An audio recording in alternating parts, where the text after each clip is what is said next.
Bonjour à tous, c'est Monsieur Didier Lou. Alors aujourd'hui, on va voir le principe de fonctionnement de Node.js et un peu surtout les fonctions asynchrones avec le principe de async et de await. Donc, en fait, j'ai une illustration assez simple pour vous montrer le fonctionnement. C'est que Node.js n'a pas un fonctionnement pas à pas, c'est-à-dire qu'il exécute au plus rapidement la ligne qu'il va pouvoir exécuter le plus rapidement possible. Donc, il fonctionne pas type je lis d'abord la ligne 1, puis la ligne 2, puis la ligne 3, puis la ligne 4, etc., etc. Ça fonctionne pas du tout comme ça. Et j'ai cet exemple-là pour vous l'illustrer. Donc, pour vous expliquer le code, tout simplement, on voit qu'il y a un console.log à la fin et que je lance une fonction qui va me permettre de lancer Pupiteur. Donc, si je fais un node, je vais utiliser nodemon, mais si on fait node app, c'est pareil. Donc, nodemon app et que je fais OK, on va voir que Lou Didier est lancé avant le reste. Regardez, je recommence. Lou Didier et on voit seulement le browser qui se lance par la suite. Et après, on a un browser.close. Donc, qu'est-ce qui s'est passé? La ligne console.log est pourtant écrite à la fin et le await du console.log browser.close est écrite avant. Donc quelque part on se dit c'est pas logique, browser.close devrait être exécuté avant console.log de Loudidier. Mais c'est pas le cas. Donc en fait c'est le cas des fonctions asynchrones. Donc Node.js, c'est un peu ce principe-là. Donc, si je lance une fonction asynchrone anonyme, donc ça c'est une fonction asynchrone anonyme, où je vais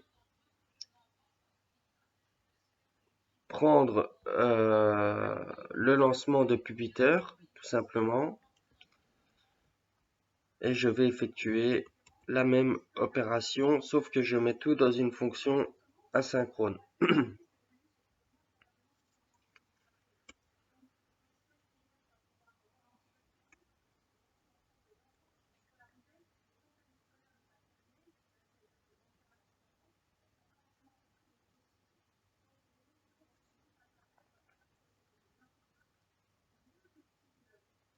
Donc, regardez, c'est assez simple à comprendre. Il faut savoir que await permet de rentrer dans un système pas à pas. C'est-à-dire que là, on est dans une fonction asynchrone anonyme. Et donc, on va déjà lancer notre browser, puis faire une nouvelle page, puis aller sur google.com, puis faire un console.log de browser.close et enfin faire un console.log de Loudidier. Donc, on aura l'inverse euh, de ce qui vient de se passer tout à l'heure. Regardez, le Didier sera bien exécuté à la fin. Donc là, j'ai une petite erreur que je vais régler. J'ai oublié mon require de Pupiteur. Donc, tout simplement, require euh, A. Donc voilà, je relance. Donc on voit bien que notre browser se lance. Donc il rentre await, voilà, browser.close et Lou Didier. Euh, Ça rentre dans la fonction asynchrone permet le await permet de nous rentrer dans une fonction pas à pas. Mais à savoir que euh, dans une fonction asynchrone, on peut aussi bien enlever euh, décrocher du mode pas à pas en enlevant le mode await. Par exemple, regardez, là, je vais quand même, parce qu'il y a une fonction, voilà, j'enlève juste le await d'ici, donc du lancement de Puppet.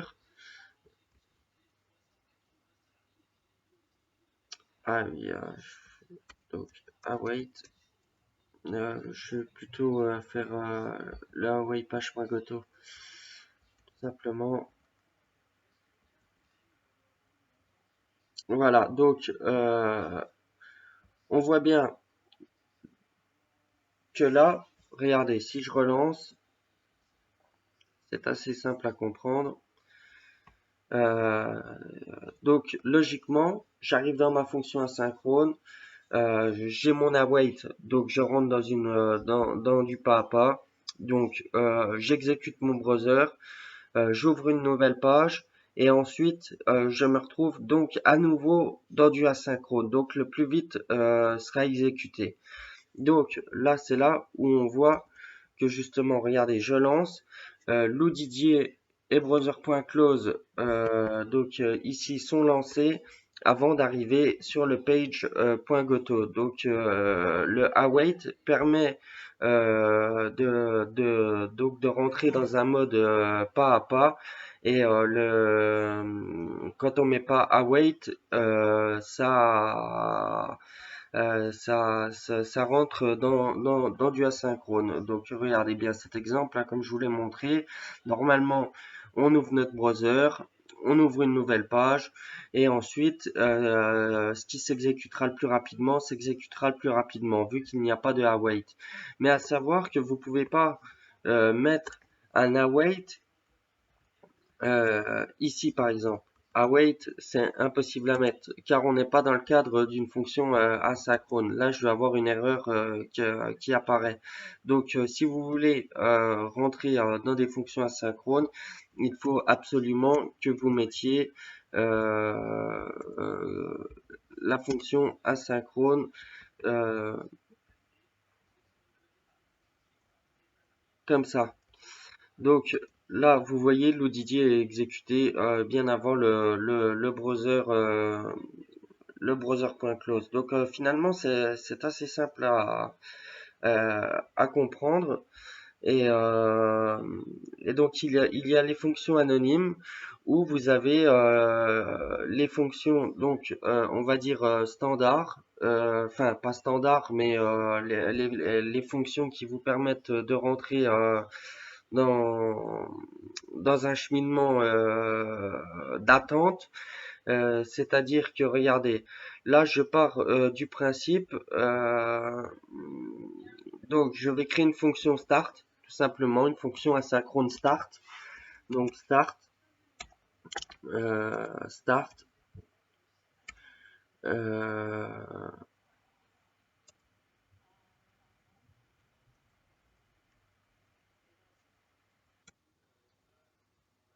donc une fonction start asynchrone et dedans je vais exécuter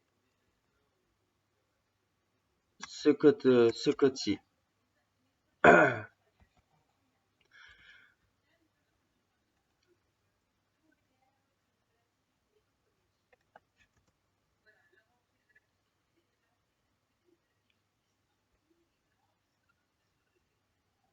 Donc là, on voit qu'il se passe rien, car j'ai appelé une fonction asynchrone, enfin du moins j'ai effectué une fonction asynchrone, mais je ne l'ai pas appelée. Donc pour pouvoir appeler ma fonction asynchrone, je vais devoir faire un start et l'appeler à la fin, tout simplement. Euh, voilà, c'est sûr que si je l'écris mal, start, voilà. Donc voilà, là j'appelle bien ma fonction. Et il y a des sortes de promesses, c'est-à-dire tant que là je vais pouvoir faire un point zen qui va me dire tant euh,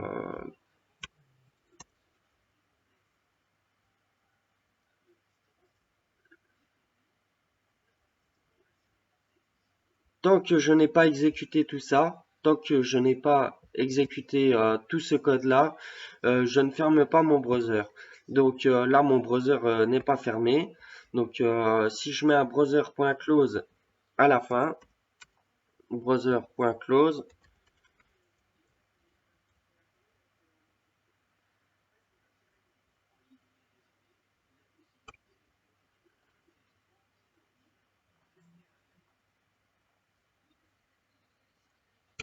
donc voilà, j'ai rectifié un petit peu près une petite erreur.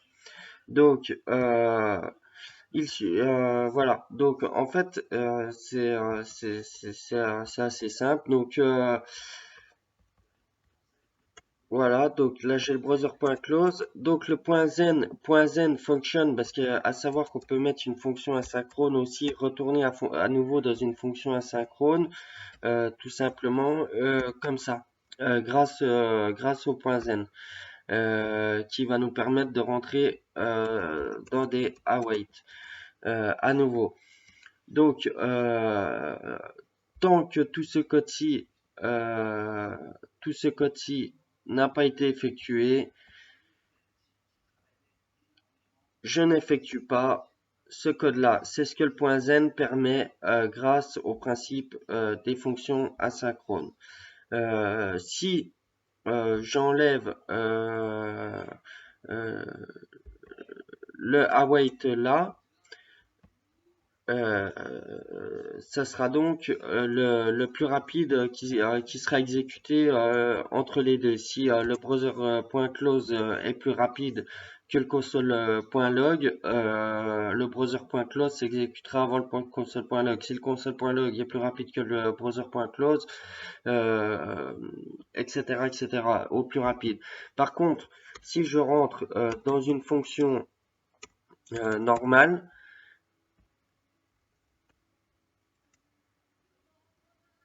et que donc là, voilà,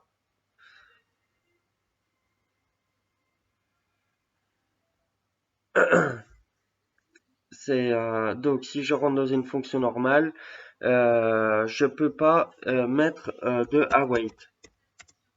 Là, on va voir, ça va me mettre une erreur. Donc await is only valid is a function.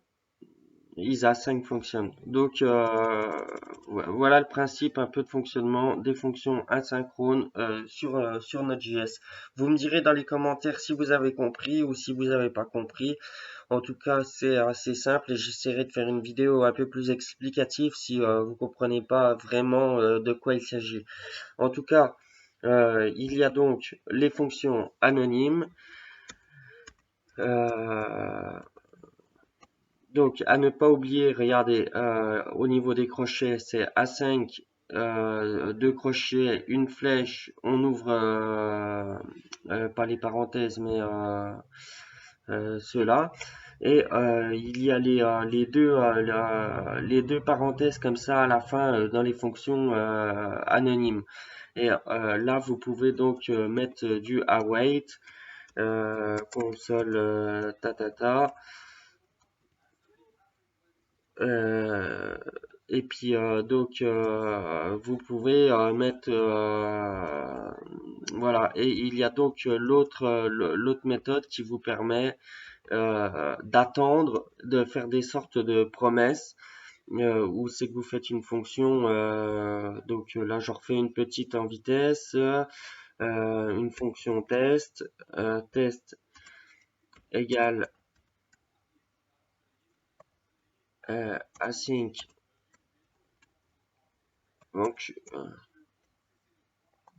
async function, voilà, console.log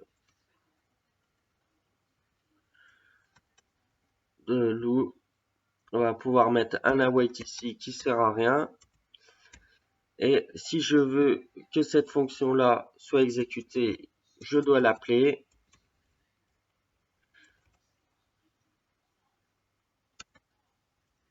Et si je veux que cette fonction là soit appelée puis quelque chose d'autre soit appelé après cette fonction là, il suffit de rajouter le .zen et de dire qu'on est dans une fonction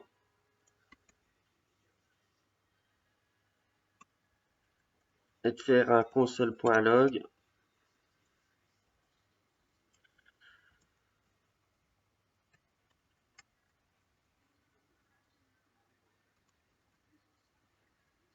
Donc load test, voilà. Donc c'est fini pour aujourd'hui. Voilà, donc là, vu que je rentre à nouveau dans une fonction, ici, je peux pas mettre de await. Mais si, donc regardez, il y a une erreur. Mais si dans mon point zen, je mets une fonction asynchrone et que je mets une petite flèche, tout marche. Et on rentre avec le await. Le point zen permet d'attendre que la fonction soit terminée, que la fonction test soit terminée avant d'exécuter le reste, etc., etc. J'espère que vous m'avez compris. Je vous souhaite une bonne continuation et à bientôt.